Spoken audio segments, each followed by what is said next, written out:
కూటమి ప్రభుత్వం జగన్ గారిని భయపెట్టాలనుకుంటుందా? అలా అనుకుంటే కనుక అది ఎవరి వల్ల కాని పని అనేది నేను చెప్తా. ఎందుకంటే కూటమి ప్రభుత్వం జగన్ గారిని భయపెట్టాలని ఎందుకు అనుకుంటుంది అని అంటే కనుక ఏదైతే అరెస్టులు, ఏదైతే కేసులు జరుగుతున్నాయో వాస్తవంగా మాట్లాడాలనుకుంటే కనుక ఏదో పార్టీ వచ్చిన తొలినాళ్లలో ఏదో జరిగినీరా, కేసులు పెట్టారు, వాళ్ళు ఏదో పెట్టారు, దానికి తగ్గట్టుగా వీళ్ళు కూడా రెవెన్యూ తీర్చుకోవడానికి రెవెన్యూ పాలిటిక్స్లో భాగంగా ఏదో అడపాదడపా కొన్ని కేసులు పెట్టారు, అయిపోయిందని అనుకుంటే ఓకే. కానీ అలా జరగడంలా కంటిన్యూస్గా రెండు సంవత్సరాలు దాటినా సరే ఇంకా కేసులు పెడుతూనే ఉన్నారు, ఇంకా అరెస్టులు జరుగుతూనే ఉన్నాయి. అక్రమం కేసులు కొన్ని, రాజకీయ కేసులు కొన్ని ఇలా పెడుతూనే ఉన్నారు. ఎలా చెప్పగలం అక్రమ కేసు అని? రాజకీయ కక్షలో భాగంగా కేసులు అంటే కనుక ఎవరెవరి మీద కేసులు పెడుతున్నారు అంటే ఒక వ్యక్తి మీద అనేక ప్రాంతాల్లో ఒకే రకంగా కేసులు. ఏమనుకుంటారండి? చూసే జనానికి తెలీదా? జనాల అమాయకుల దేనికి ఎవరిని ఎందుకు ప్రశ్నిస్తున్నారు, ఎందుకు కేసులు పెడుతున్నారు అని తెలియకుండా ఉంటారంటారు జనాలు. కాబట్టి అంటే దీని ద్వారా జగన్ గారిని భయపెట్టాలి అని అనుకుంటే కనుక అది ముమ్మాటికి పొరపాటే. వైఎస్ఆర్సీపీ వాళ్ళు మాట్లాడుతున్న మాట ఇది. జగన్ గారిని భయపెట్టాలనుకుంటే అది ముమ్మాటికి పొరపాటే. జగన్ భయపడే రకం అయితే కాదు, అదైతే చెప్పొచ్చు. జగన్ భయపడే రకం కాదు, భయపడడం కూడాను. భయపెట్టాలనుకుంటే అది మీ అమాయకత్వమే అవుతుంది. నిజంగా ఎందుకు చెప్తారు అంటే కనుక ఇప్పుడు ఏదైతే ఒక కేసు ఎవరైతే వైఎస్ఆర్సీపీ ప్రధాన కార్యదర్శి మీడియా విభాగానికి అనుకుంటా పూడి శ్రీహరి గారు, ఆయన్ని అరెస్ట్ చేయడమే జరిగింది. క్లియర్ కట్ అర్థమైపోతుంది రాజకీయ అరెస్ట్ అని. ఆయన పోస్టే పెట్టాడు.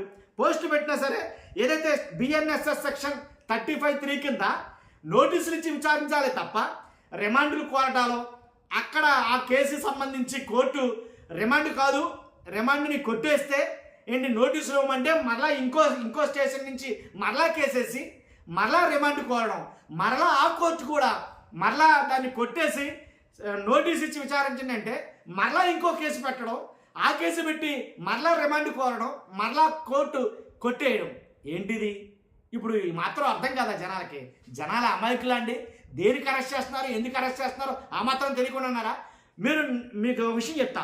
24 అక్టోబర్ నుంచి డిసెంబర్ దాకా 24 అక్టోబర్ నుంచి డిసెంబర్ దాకా 1000 కేసులు నమోదు చేశారట 3 నెలల్లో. అంటే రోజుకి 10 కేసులు చెప్పున. ఏంటి ఒక రకంగా కాదు, ఇన్ని కేసులు డిసెంబర్లోనే. కాబట్టి ఎలక్షన్ రిజల్ట్స్ వచ్చిందిరా అని అనేసరికి, ఎలక్షన్ రిజల్ట్ వచ్చిందిరా అని అనేసరికి, మేము గెలిచాం అని తెలిసేసరికి ఊళ్ళకు ఊళ్ళు ఖాళీ చేయించారు,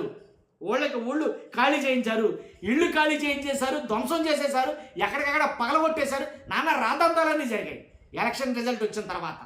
సర్లే ఇక అదేదో రాజకీయ కక్షల్లో భాగంగా అని అనుకుంటే కాదు, అంతకు మించి అన్నట్టుగా ఏంటి ఎంతమందిని అరెస్టులు, ఎన్ని అక్రమ కేసులు, సోషల్ మీడియా యాక్టివిస్టులని ఎంతమంది అరెస్ట్ చేశారు. కాబట్టి ఇంత జరుగుతుంటే అసలు ఏమీ తెలియనట్టు చూస్తూ ఊరుకోరి జనం. ఖచ్చితంగా దీన్ని పరిశీలిస్తారు, దీని గురించి ఆలోచిస్తారు, ఆరా తీస్తారు, మాట్లాడతారు. జనం మాట్లాడుకోవడం మొదలెడితే మన పతనం మొదలైనట్టే. జనం కనుక మాట్లాడుకోవడం మొదలెడితే ఈ కేసుల గురించి, ఈ అక్రమ కేసుల గురించి, అలాగే ఏదైతే ఈ రాజకీయ కక్షల గురించి, వీటి గురించి జనం మాట్లాడుకుంటే మన పతనం మొదలైనట్టే. కొరివి ఏంటి తల గోక్కుని కొరివి పెట్టుకున్నట్టు ఉంటుంది వ్యవహారం నిజంగా. కాబట్టి ఇప్పుడు ఇంకా జరుగుతున్న కేసులు చూస్తే కానీ మొన్న ఎవరో కానీ తెలంగాణ జర్నలిస్ట్ అనమాట, ఈ రెడ్ బుక్ని ఏదో బుక్ అన్నాడంట ఆయన. ఆ బుక్ అంటే మనకు లేని పొందాలి కాబట్టి ఏమో రెడ్ బుక్ని ఏదో రకం వేరే రకంగా పిలిస్తే అతను అరెస్ట్ చేశారు. అరెస్ట్ చేస్తే మళ్ళీ ఏదో జరిగిందనుకో సంథింగ్. అయితే ఇంకోటి ఏంటంటే ఒకసారి అంటే పక్షం రోజుల వ్యవధిలో ఇంచుమించు 3 సార్లు రిమాండ్ తిరస్కరించింది కోర్టు. అయినా రిమాండ్ కోరుతున్నారంటే దాన్ని బట్టి ఏమర్థం చేసుకోవాలి నాకు అర్థం కాదు. ఏంటి రాజకీయం? కాబట్టి ఇంకా ఎంతకాలం ఈ అరెస్టుల పరంపర కొనసాగుతుందో అర్థం కావట్లా. కానీ జగన్ గారినే భయపెట్టాలనుకుంటే ఇది జరిగే పనే కాదు. ఎన్ని కేసులకైనా రెడీ, ఎన్నిసార్లైనా రెడీ అని వైఎస్ఆర్సీపీ నాయకులు కావచ్చు, వాళ్ళకి సంబంధించిన వాళ్ళు కావచ్చు, వాళ్ళందరూ మాట్లాడుతున్న మాట అర్థమైంది కదా. కాబట్టి నేను ఒకసారి పెడతాను ఆ వీడియోలు. ఎవరైతే పూడి శ్రీహరి గారు మాట్లాడిన వీడియో, ఆయన మాట్లాడేది ఏంటంటే నా జీవితంలో ఇప్పటి వరకు నేను కోర్టు మెట్లు కానీ పోలీస్ గడప కానీ తొక్కింది లేదు, ఎక్కింది లేదు. కాబట్టి నన్ను అరెస్ట్ చేశారంటే నాకు నిజంగా చాలా బాధ అయితే అనిపిస్తుంది. ఇది రాజకీయంగా ఎలా ఉందో మీరు అర్థం చేసుకోవచ్చా. నాకు వీడియో ఒకటి మాట్లాడటం జరిగింది, ఆ వీడియో కూడా పెడతాను.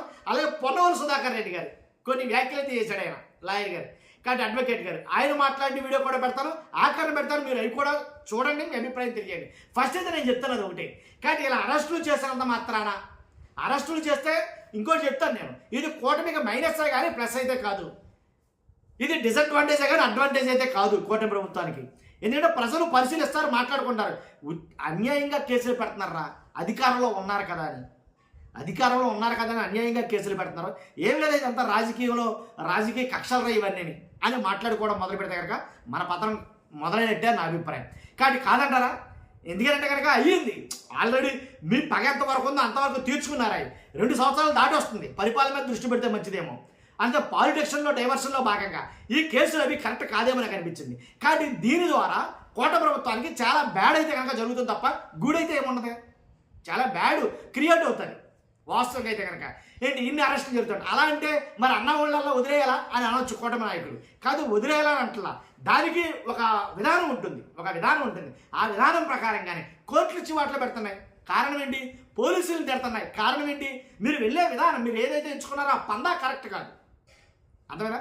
అబ్యూజ్డ్ వర్డ్స్ వాడినా సరే, అబ్యూజ్డ్గా మాట్లాడినా సరే, రాజకీయ నాయకుల్ని ఫ్యామిలీ గురించి మాట్లాడినా సరే, అటువంటి వాటి మీద చర్యలు తీసుకొని తప్పులేదు. రాజకీయంగా మాట్లాడే వాళ్ళని రాజకీయంగా ఎదుర్కోలేక మేము దొడ్డుదారిని వెళ్తాం, అలా వెళ్తాం, ఇలా వెళ్తాం అని ఎంతవరకు కరెక్ట్ అది సమంజసం కాదు కదా. ప్రజలు మాట్లాడుకుంటారు కదా దీని గురించి. అర్థమైందా మీకు? కాబట్టి ఏదో కేసులు పెడితేనో తిడితేనో భయపడిపోతారు అని అనుకుంటే కనుక కరెక్ట్ కాదు. అది అసలు జగన్ గారికి సూట్ అవ్వదని అని అడిగితే కనుక. ఎందుకంటే ఎన్ని రోజుల నుండి వచ్చాడో జైలు మీకు అందరూ తెలిసిన విషయమే. కాబట్టి అంటే ఆ ధోరణితో సాగుతుందేమో కూటమి ప్రభుత్వం అనేది నాకు అనిపించింది. మీ అభిప్రాయం ఏంటి? ఖచ్చితంగా కామెంట్ రూపంలో తెలియజేయండి. ఫస్ట్ అయితే లైక్ చేసి చెప్తాను, రాష్ట్ర ప్రజలంతా తెలియాల్సిన వీడియో కాబట్టి. అంతేకాదు ఆ వీడియోలు పెడతాను, ఒకసారి చూసి మీరు మీ అభిప్రాయం తెలియజేయండి. Thank you very much.